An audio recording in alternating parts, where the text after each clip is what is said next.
Redeemed, rehabilitated, and real entertaining.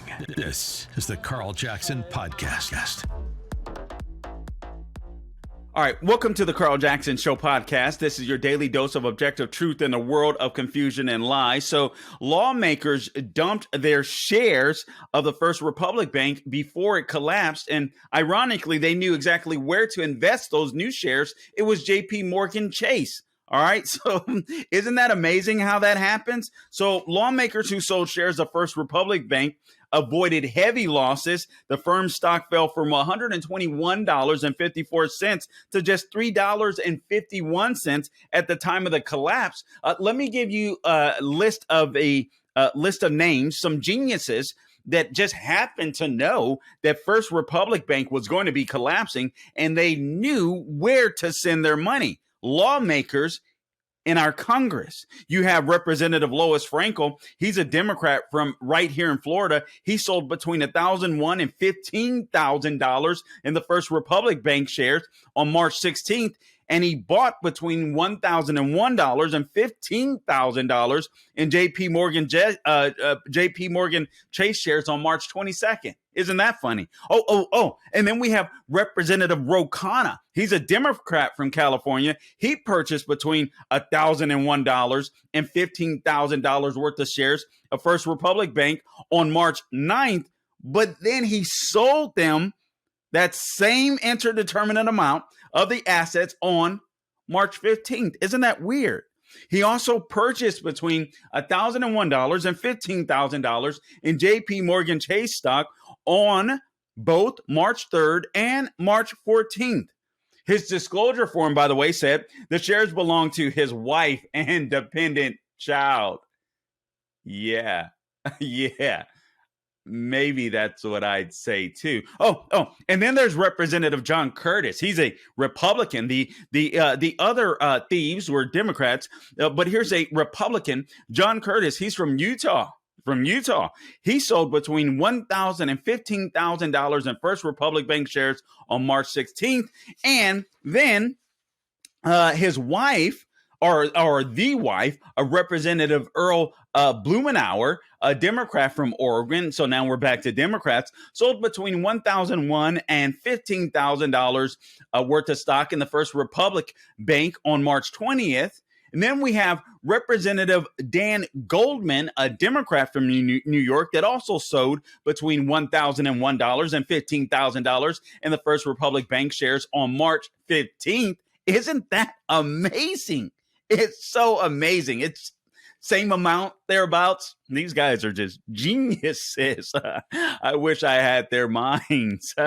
Representative Nicole Miliotakis of New York, a Republican, previously bought between $1,001 and $15,000 worth of stock in the New York Community Bancorp, the company which would acquire Signature Bank on March 17th. So surely she made a healthy profit. Wow. Thank God.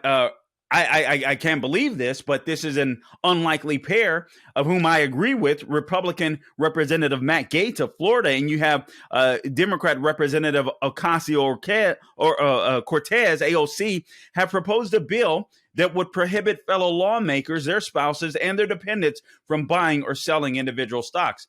I agree with AOC. I can't believe it. I'm saying that I agree with AOC. Guys, we have this and more to talk about. I'm going to be talking about the case for cash and fusionism in today's podcast. I almost forgot, Gabe. Sonia Sotomayor.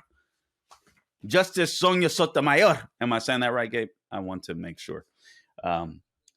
Okay, thank you. Practicing my Spanish right here on the podcast. All right, so she took $3 million from a book publisher. She didn't recuse herself from its cases, yet you see the left that are going after Neil Gorsuch and especially Justice Clarence Thomas. It's weird how that happens. So liberal justices can make a buttload of money. They don't have to recuse themselves from cases where there's a conflict of interest. But apparently conservatives have to do that. Conservatives or constitutional justices have to do that. We'll talk about that as well as there's more fallout from the Tucker Carlson. I mean, Tucker Carlson is just being emboldened. If he were dead, he would be becoming a martyr. But all of these leaked text messages where they're trying to destroy Tucker Carlson is doing nothing to hurt him. The Fox News is, I mean, they are hemorrhaging viewers. I'll share with you some of the latest numbers on that. It's absolutely insane. Oh. And there's this story. We can't forget about this story. Apparently the Bidens are getting caught. The Bidens are getting caught. What's the story? The FBI has documents alleging pay-to-play scheme that involves Joe Biden. They're connecting the dots. They've got documents allegedly that will prove it. All of this and more on this edition of the Carl Jackson Show podcast. Please stay tuned for some quick program messaging, and we will be right back. All right. Welcome back to the Carl Jackson Show podcast. Again, your daily dose of objective truth in a world of confusion and lies. Guys, help me out, please. Subscribe to the podcast, rate, review, and share the podcast with your friends and family members, even some of your frenemies, if you don't mind. We are on Rumble and YouTube. If you would subscribe there, we would very much so appreciate it. You'll get the podcast right in your inbox with the video. But you can do the same if you just prefer the audio. We're on Apple, we're on Google, we're on Spotify. You can find us there anywhere you go to get your podcast. Please follow us on social media, The Carl Jackson Show. I'm on Instagram, Twitter, Facebook, Getter, you name it, The Carl Jackson Show. Real quick, guys, today is the National Day of Prayer. Guys, I am praying for a lot. I'm going to be asking you to pray for a lot. Listen, we're in this battle to save America, but what we cannot forget is that it is a spiritual battle. And sometimes even I get caught up and you kind of forget this stuff at times, right? But it is a spiritual battle, and we need to be praying for this nation. We need to be praying for our leaders, whether we like them or not. God has called us to pray for them. Let's do it. Let's pray that our leaders, whether it's on the national level, the local level, state level, make sure pray that God will give them wisdom. Pray that God will soften their hearts, or in some cases, maybe God will have to humble some of them. Pray for your friends. Pray for your neighbors. I was watching a video this morning. Guys, forgive me. I seriously, there's this one Twitter site. I won't even mention the name, but every morning, it pops up on my feed, and there's fights that are literally going on in the public that people videotape and apparently upload to this particular Twitter account.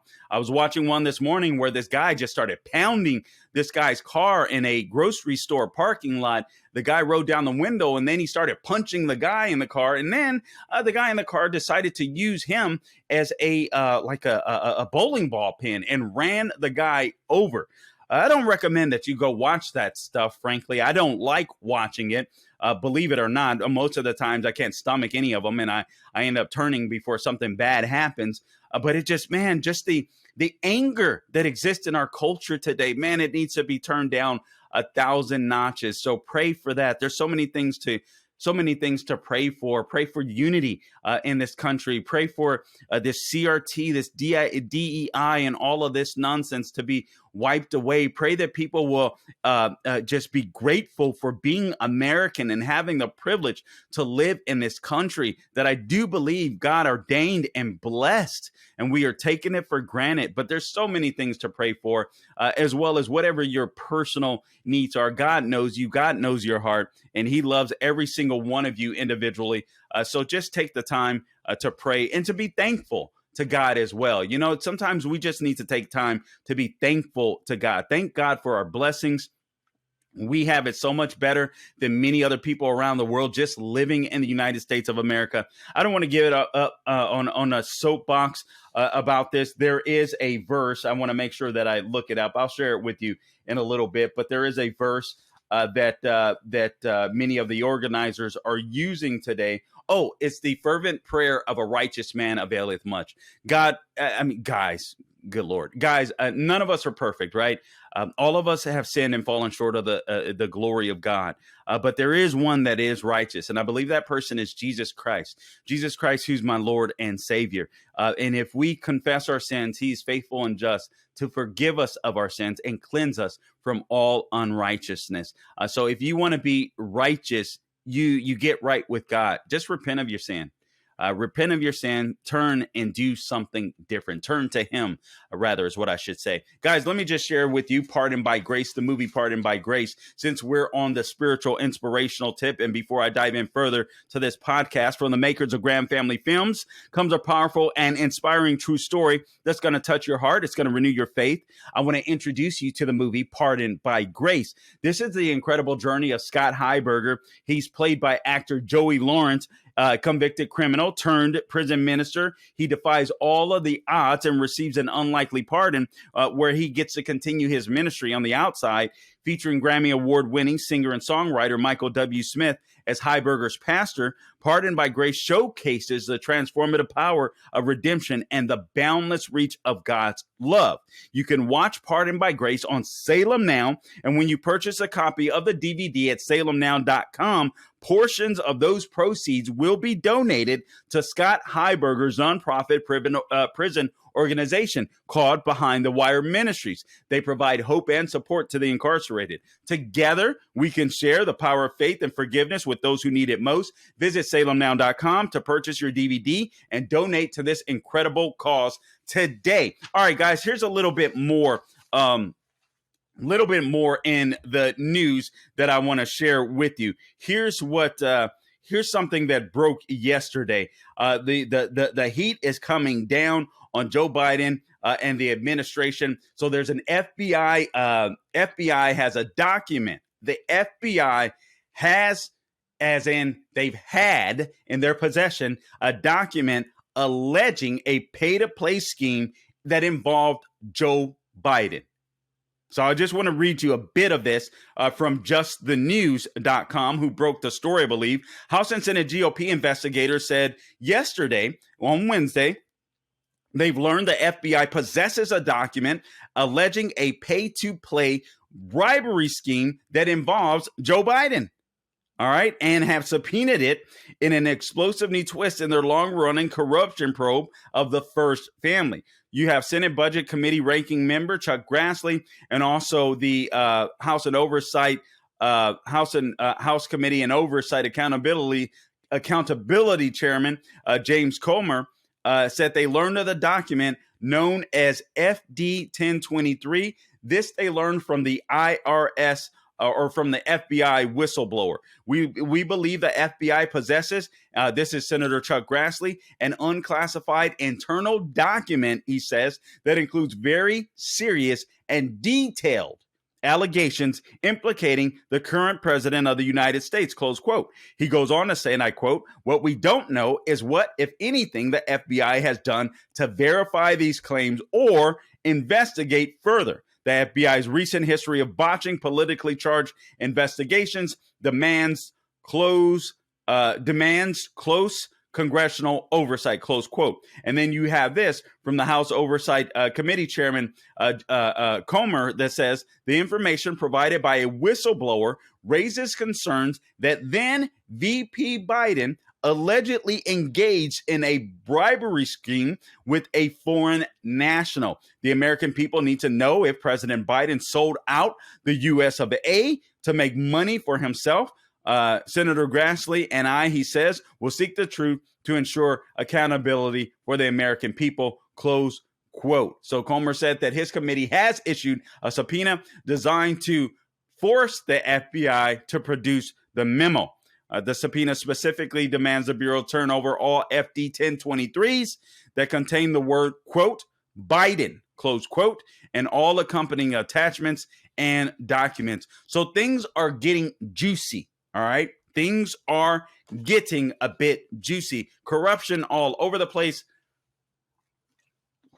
You see the corruption in Washington, D.C. I told you about these lawmakers at the beginning of the show that sold their stocks in First Republic Bank, ironically, just before it crashed. Wow.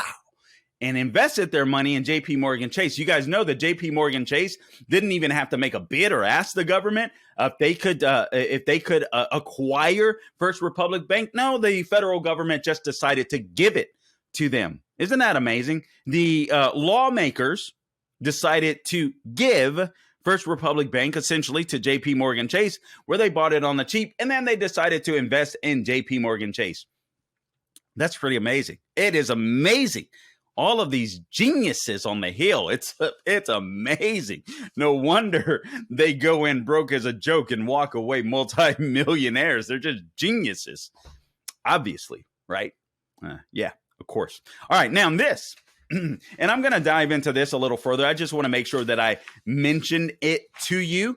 And then I might even do a separate podcast altogether on this, because the left has been viciously going after, I believe, one of the greatest Supreme Court justices to ever live, Justice Clarence Thomas, as well as they've been going after Neil Gorsuch. And obviously the goal is to take over the courts. The left doesn't agree with, they don't like the United States of America. They certainly don't like our Constitution, and they can't stand the people on the Supreme Court that actually uphold the rule of law and our Constitution, because they want to remake America. They want to fundamentally transform America.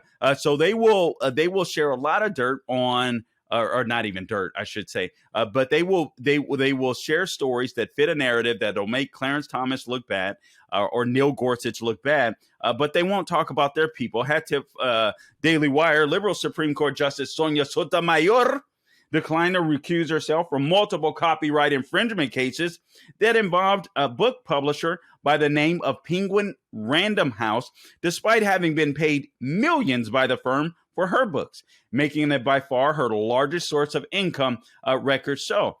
Never recused herself.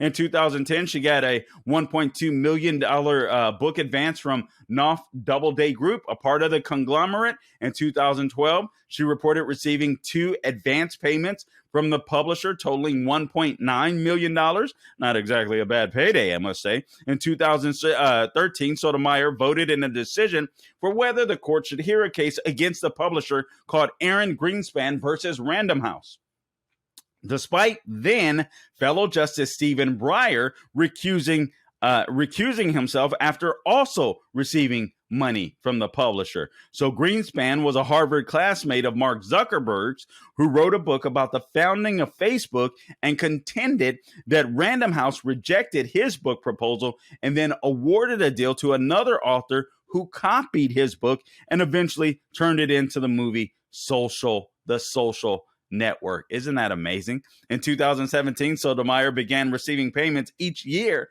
from Penguin Random House itself, which continued annually through at least 2021. The most recent disclosure available and totaled more than 500,000 buckaroonies. In all, she received $3.6 million from Penguin Random House or its subsidiaries, according to a Daily Wire tally of financial disclosures. In October 2019, children's author Jenny Nicasio petitioned the Supreme Court to hear her lawsuit against Penguin Random House, alleging that the book publisher had copied her book by selling one that was nearly identical. Wow.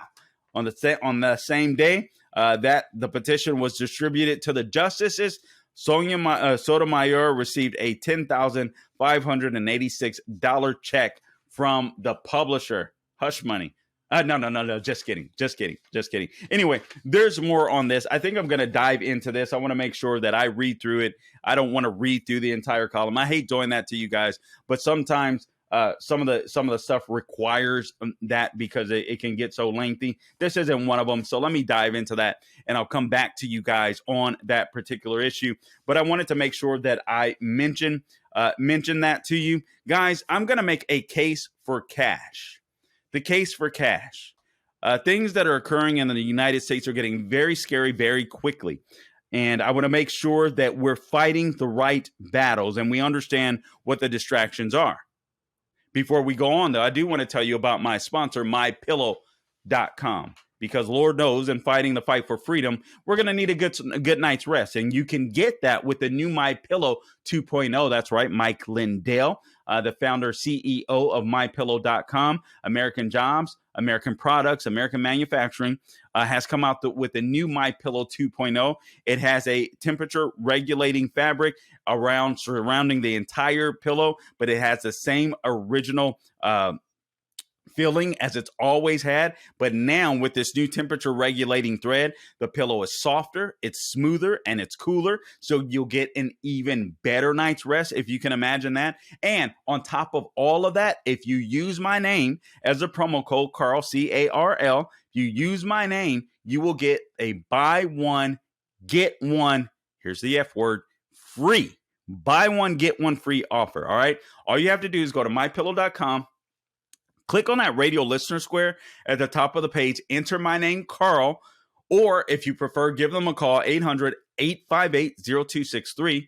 That is 800-858-0263, and use my name, and you will get your My Pillows, all right? Buy one, get one free, the new My Pillow 2.0. And they come with a 10-year warranty and a 60-day money-back guarantee. So you cannot beat that with a bat. Okay, hat tip to AM Greatness. This was a fantastic column. And sometimes you run across a column and you're like, just, man, this is the bomb. I'm not sure that I can do it justice. This is so well written and it's so well thought out that I've just got to share it with the people that perhaps have missed it. And indeed, that is the case for this. So forgive me. I am going to have to do some more reading than normal, but I'm definitely going to be expressing my own thoughts as we go throughout because this is a very extremely important topic. And by the way, if some of you are listening and you happen to be in the Central Florida area, don't forget Seminole Harley Davidson this weekend. At 9 a.m., you can meet Dr. Sebastian Gorka. You can meet myself, the American Adversaries, and some more of our personalities right here in Orlando. I believe Matt Buff will be there. I believe David Pollock will be there. So some of the names that are on our local radio station will be here. So make sure you come down and meet us. Again, Dr. Sebastian Gorka will be there. You get to meet him and enjoy. We're going to be able to question him on stage, Chris Hart and I. So that'll be a fun time and I'm sure an illuminating time. So I look forward to that. All right. And hopefully you will too. You can go to theanswerorlando.com if you want to get tickets to the event and come meet us out at Seminole Harley Davidson here in Central Florida, the Orlando area, basically. All right. So guys, the woke wars, the culture wars are very important. They're very important, and I think we have to win them. I think Governor Ron DeSantis has been doing a fabulous job with these. Vivek Ramaswamy have been talking about these, but I do want to make this emphatically clear. That's not enough. It's not enough. But we do have to be involved in the cultural fight. See, what the left uses the cultural fights for, the latest trend is the you can be another sex deal, the trans deal. All right. So that's the latest. That's the latest thing. The fight against Anheuser-Busch. That's very important. You guys have heard me say that I think we need to bring them to their knees in order to set an example. You see Fox News. I told you I had to mention this, so let me just mention it briefly. I mean, there's more text messages, Tucker Carlson coming out and talking about apparently, talking about, hey, white men don't fight like this, and they're calling that racist, but they didn't read the rest of the text messages. The text message Tucker Carlson talking about or opining on. There were some Trump supporters beating up on an Antifa guy, and your first instinct is like, yeah, because Antifa has been beating up on not just Republicans and conservatives, but they've been terrorizing their communities. Portland, Oregon, Seattle, Washington, and these different places. They've just been brown shirts for the left. So when you see them get it, you're like, yeah, finally they're getting it. And then Tucker Carlson basically says, you know what? I don't want to feel that way. I don't want to be that way.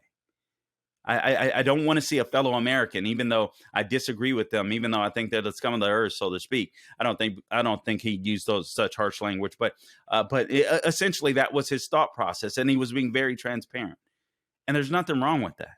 And it wasn't racist wasn't racist at all. You go read the entire context of it. But this is what I don't know who the leaker is. Frankly, I don't care who the leaker is. I take that back. I do care who the leaker is because I believe the leaker should be sued into oblivion. So for that, and I think a big story within that story is the fact that these are Tucker Carlson's personal emails. So now some of the stuff he was saying, he was being recorded. He made some sexual innuendo type jokes with Pierce Morgan and stuff like that, but he knew he was being recorded. He basically said "F you" to Media Matters, all these things that he knew was being recorded. But these things don't make people hate Tucker Carlson. I think they actually made people feel even closer to Tucker Carlson because these people are trying to destroy him, whomever the leaker may be. Some people say it's a coordination between Fox News and New York Times, or somebody that worked for Tucker Carlson that just didn't like him. I don't know who it is, but I hope there is accountability in the long run. But without having him on, and I must confess, I turned on Fox News last night because I just wanted to see Tucker Carlson. I had not been watching. But I wanted to see, Lawrence Jones, and just wanted to see his progress, how he was progressing. He started off with his weekend show, and he still has that on Saturday evening. But when he started out, I watched it, and I was like, "Ooh, I'm proud of him." But he's got a lot of work. Well, obviously, he's put in the work. He's gotten much better on TV.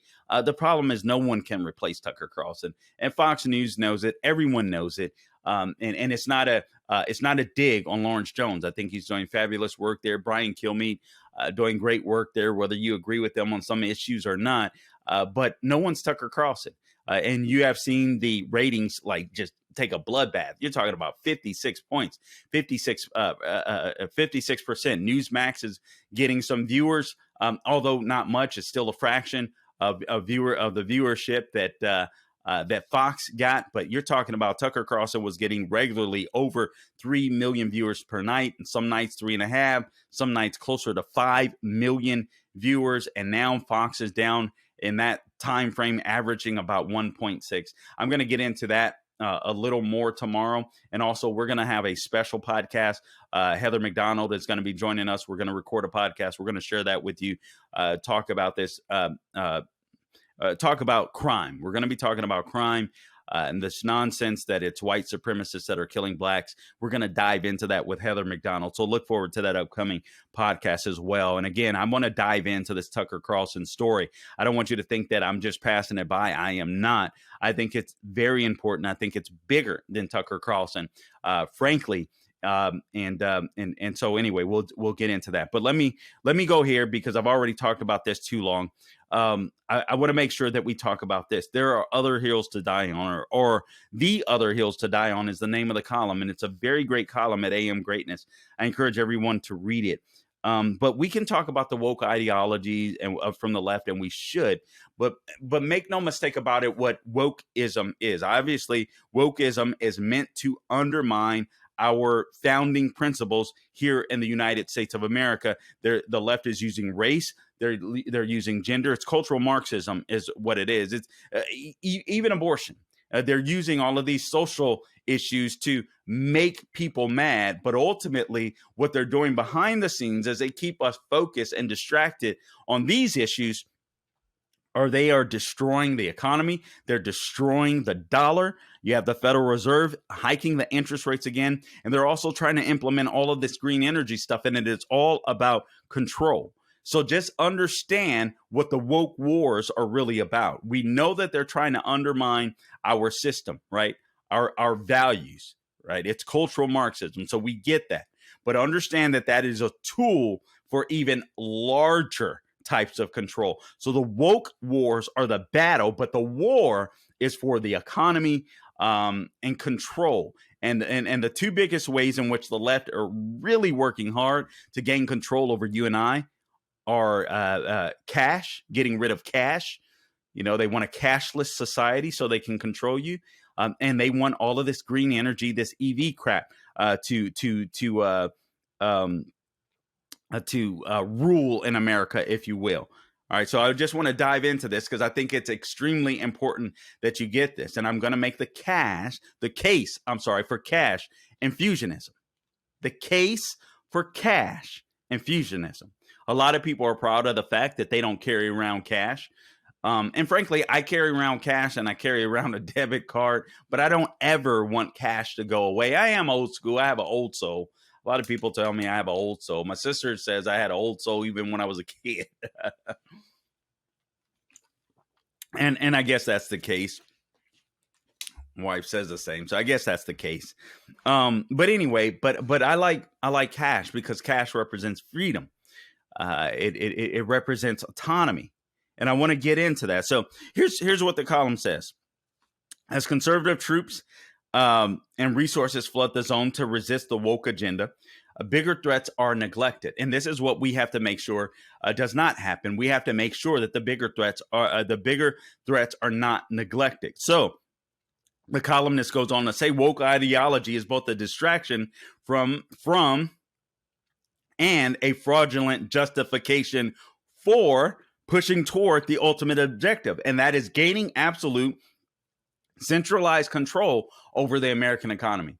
If the federal government, Joe Biden, the Democrat Party, whomever, gains control of the American economy, we are done. We are finished as a country. We are finito. And they are moving with breakneck speed to do that. The method to accomplish this takeover is via two mutually reinforcing policy shifts that are already happening. What are those shifts? And I'm sitting here because what are those shifts? One, the move to a central bank digital currency. I'm going to have R.C. Williams back on next week to talk about this. He's very good at that with Sherlock Exposes. I believe it is. Anyway, we'll have R.C. Williams back on next week. And enforcing increasingly restrictive rules governing energy. So that is the way that the federal government under the Biden administration and whomever is running his White House, that is how they're trying to gain control or get us to succumb to a centralized American economy. Two ways. Central bank digital currency is one, and restricting rules governing energy is two. All right, this energy deal is a very big deal, and they get a lot of people mad about this. See, the global warming cultists are absolutely insane because that is their morality. We have to keep that in mind. They are willing to destroy this country in order to feel moral. I'm not even sure if they realize what they're doing half the time. So one of the most fundamental expressions of freedom Americans take for granted is the ability. I knew that was going to happen. So if you guys are watching on YouTube and Rumble, this is even more reason to subscribe to YouTube and Rumble. Rumble.com, the Carl Jackson Show. You get an inside view. So my banner behind me just collapsed.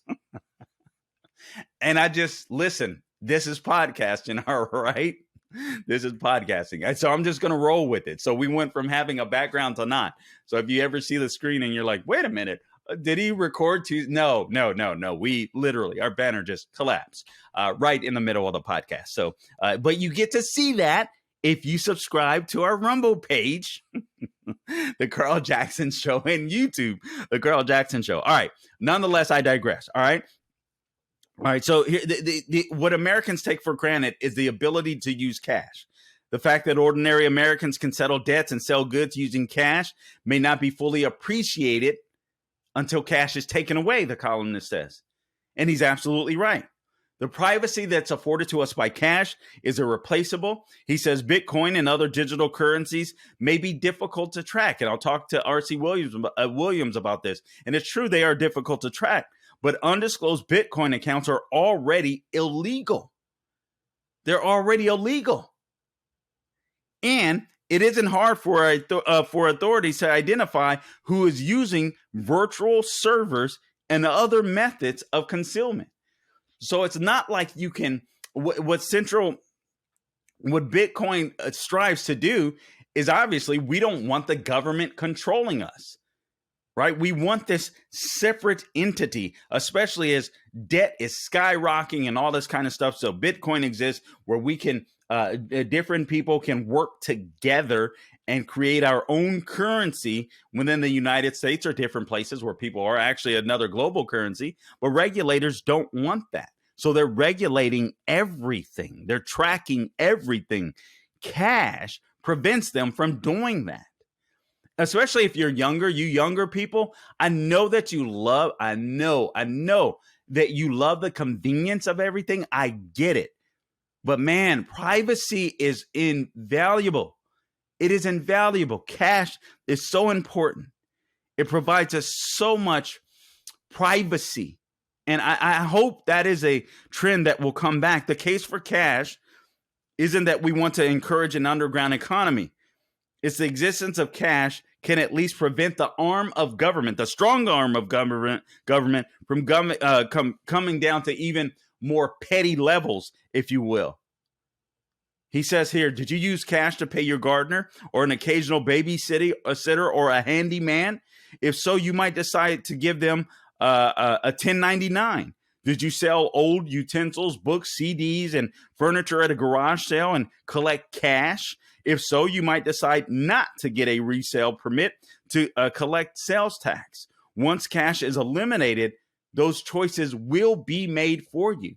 So you just have something that you no longer use inside of your home. You want to put it in a garage sale, and now all of a sudden you're like, oh my God, we've got to use digital currency. I have these old pair of sneakers that I want to get rid of. I have this old couch or, sofa that I want to get rid of, sell in a yard sale. Maybe I'll walk away with $100 cash or a little more. I can go out and buy myself some groceries in Joe Biden's economy for a couple of days.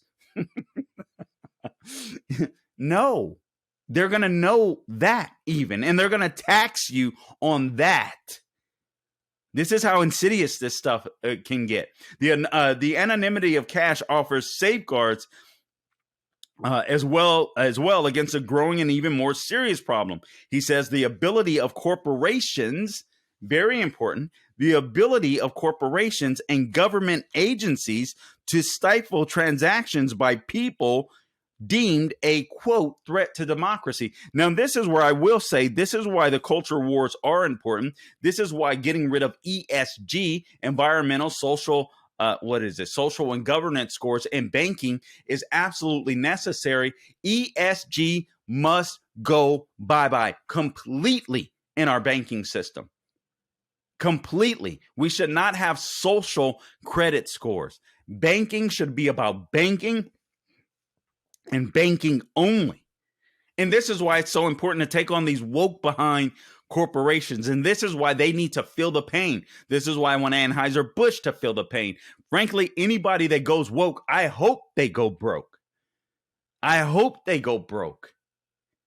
We're living in a different America. We got to stop as conservatives. Oh, we always got to support the corporations. That's what we do. Well, they're not supporting us. They're trying to destroy us. When they adopt these social ESG scores, when they adopt these woke ideas, they are destroying us. They're anti-American, in my opinion. So frankly, I don't give a damn if they crash anymore. So these agencies, these corporations, these bureaucratic agencies can deem us a threat to democracy depending on how we spend our cash. Confined at the moment to intemperate, he says, bloggers and other supposedly seditious conspiracy theorists, and restricted so far to canceled online financial services and frozen bank accounts. Imagine what could be accomplished with central bank digital currency.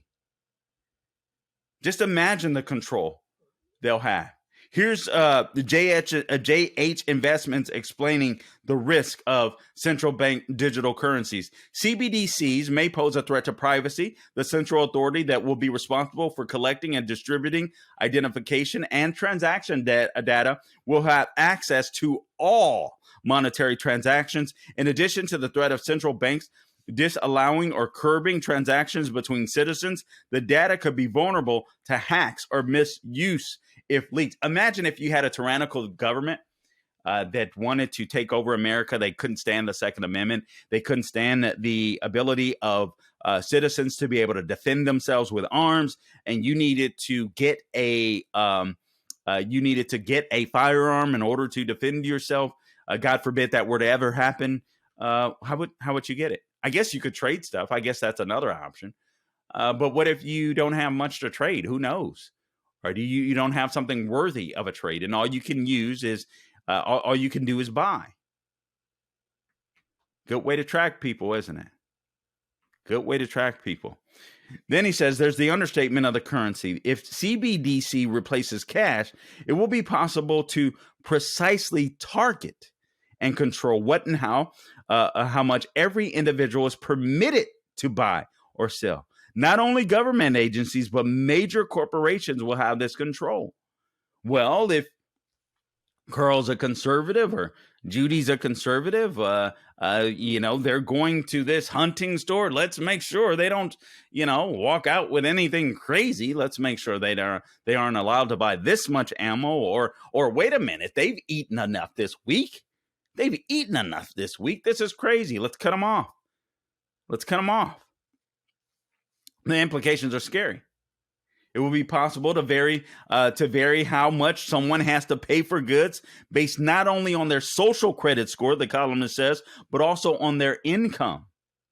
It will be possible to ration individual consumption of any commodity that might be deemed to endanger the planet. This is another reason why this global warming stuff is scary. All right? It will be possible to control movement by putting geographic restrictions on where any individual can spend their digital currency. Get an electric vehicle, right? Going up against the grid. Ooh, he's traveling too far. Oh my God, he's trying to get away, traveling to a red state. Let's make sure his car can't get that far. Okay, guys? Central bank digital currencies will put every transaction, no matter how small, onto the grid. Small businesses and individuals will have to navigate nuances such as issuing 1099s and collecting sales tax, along with countless other regulatory requirements. And these nuisances will multiply once CBDCs make all this micromanagement feasible, because micromanagement invites more micromanagement. But it won't be universally feasible. It will place a burden disproportionately on the little guy. The big guys can hire people to navigate this, or they can buy off politicians that won't care, but not you. And then what if we have a cyber attack, electromagnetic pulse attack? Then your buying power is done. It's gone. Cash is freedom. You can't let the government take it away. Cash is freedom. If making cash is illegal, the path to total control over economic activity, think of this, the columnist says, the destruction of a fossil fuel-based economy. It's not only a parallel pathway to control by government and corporations, but also to the systematic reduction in our standard of living. Just look at what Joe Biden cutting off the Keystone XL pipeline, reducing the Strategic Petroleum Reserve by half. Now prices are going to go up for summer. Prices are already going up, and I don't think prices are going to come back down quickly, because he can't continue to rob the Strategic Petroleum Reserve. We won't have anything left. And we're looking at, I don't know, God forbid, a World War III. You guys heard the news of the alleged attempted assassination attempt of Vladimir Putin. Don't know if I believe it. Frankly, I doubt that it's true, but we simply don't know. The facts are indisputable, he says. Affordable energy is the foundation of economic prosperity. I encourage you to Google how many products are made from petroleum. I'm telling you, you will not be able to survive. If you said, that's it.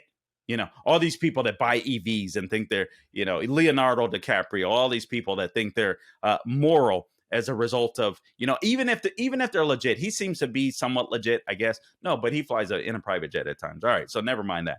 But there's some people that legitimately believe this crap. If they would just go online and Google the stuff that is made by, or duck it, I don't know, do it somewhere else. But just look online. Look at all the products that are made from petroleum or petroleum-based products. You will be butt naked and doing nothing if you said, I'm totally giving up fossil fuels. You wouldn't be doing any, and you wouldn't be able to charge, and you wouldn't be able to drive an EV, because obviously they're powered by coal. The electricity is powered by coal.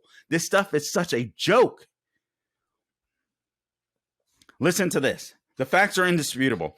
Affordable energy is the foundation of economic prosperity. For everyone on Earth to consume just half as much energy per capita as Americans consume, global energy production must double. That's impossible without developing and consuming more fossil fuels. There aren't enough of these products for this green nonsense to be able to sustain human life. There just isn't. Producing twice as much energy worldwide is necessary, among other things, to stop impoverished billions across the equatorial regions of the planet from stripping the forest for game meat and cooking fuel.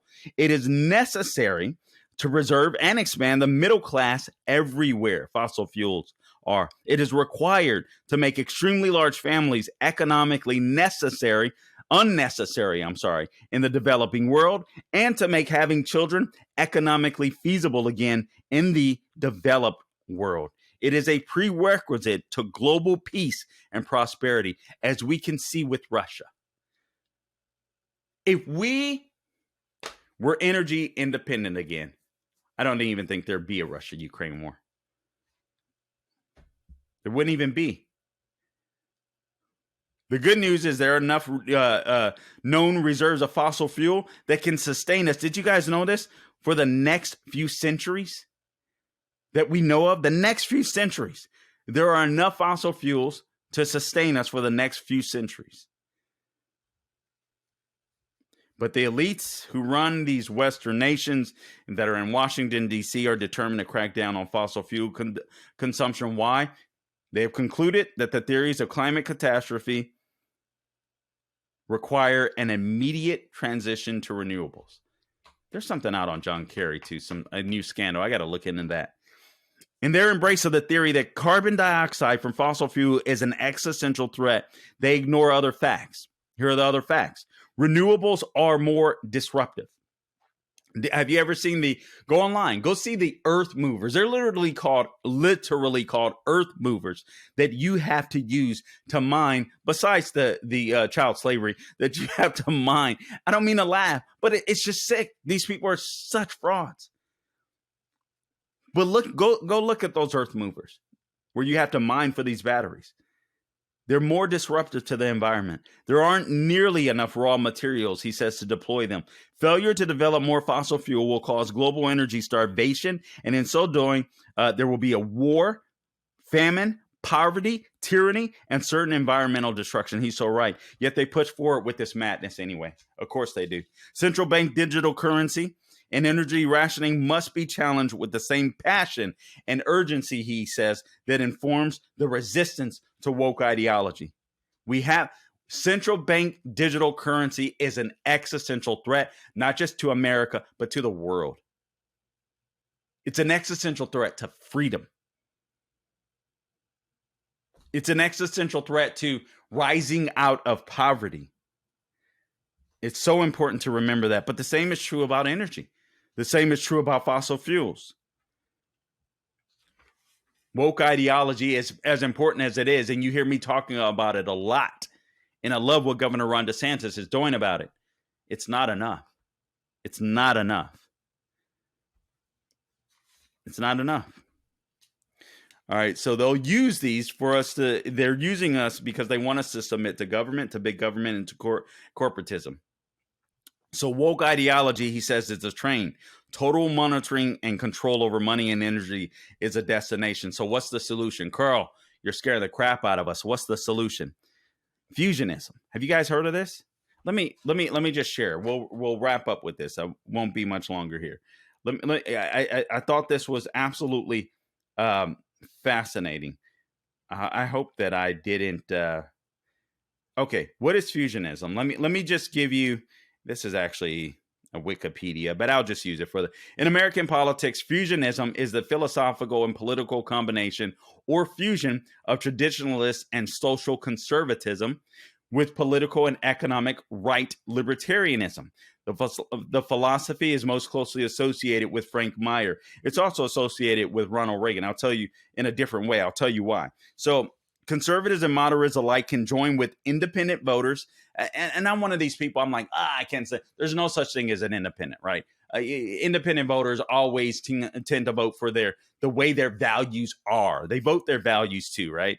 Maybe they're just fed up with the left. Maybe they're fed up with those that are on the political right. Speaking of America, in American politics, or maybe they're just weak people sometimes, frankly. But there are some things that all of us can agree on. It doesn't matter if we're constitutionalists. It doesn't matter if you're an AOC. There are things, that's why she can work with Matt Gaetz on these scandalous politicians that are getting rich while you work your finger to the bone by making sure that they're not hurt by their stock picks. Because they can pick and choose winners when it comes to stocks because they know what's going on in Washington, D.C. But here's the solution. Conservatives and moderates alike can join with independent voters and even large percentages of moderate and progressive Democrats in rejecting the expanding surveillance state. I think these are winners. Obviously not with some of the people in Washington, D.C., but these are winners. The expanding surveillance state should scare the crap out of people. The abolition of private monetary transactions is another. Anyone should be able to go to it. And this is so frustrating to me. The communication is so frustrating to me. Conservatives, constitutionalists have to be able to explain why getting rid of cash is so important. They have to use examples like just your common garage sale, stuff that people like to do. Yeah, paying a tip to a waiter or waitress. Oh my God, you mean we've got to and waiters and waitresses out there, you got to do the same. Oh man, I got to record my tips, and now they're taxing everything. It's total control. The inevitable poverty attendant to rationed energy. We've got to make the cases. The more you get rid of fossil fuel, you get rid of the ability to succeed. You get rid of the ability to be able to eat and feed massive amounts of people. It's just true. And the wars required endless wars required to enforce an international agenda. A lot of these wars are being used for that. I do think there are times to go to war and a fight when it is in America's best interest. But I believe we have to question everything. And we have to look at wars honestly and say, is this in the benefit of America? That's the way we have to look at wars. These values respecting privacy, investing in energy, and practical infrastructure and resisting wars of aggression once defined the Democratic Party. All right. So, but millions of Democratic voters are still there, but they are treading on thin ice, he says. He talks about the relentless demonization of MAGA Republicans. He says, but they are treading on thin ice. If MAGA Republicans and moderate Republicans can unite on a platform that prioritizes preserving cash currency and restoring energy independence, they will attract the independents and Democrats that to date are being taught to fear them. We've got to find issues, and these are common issues. These are common topics that we can unite people on. Central bank digital currency and monitored micromanaged access to all energy use are the means by which government and large corporations, he says, will achieve absolute control over the population. Conservatives are correct, he says, to recognize woke ideology as an existential threat to the health of American civilization, but wokeism has no inherent strength. It is insanity, propped up by establishment billions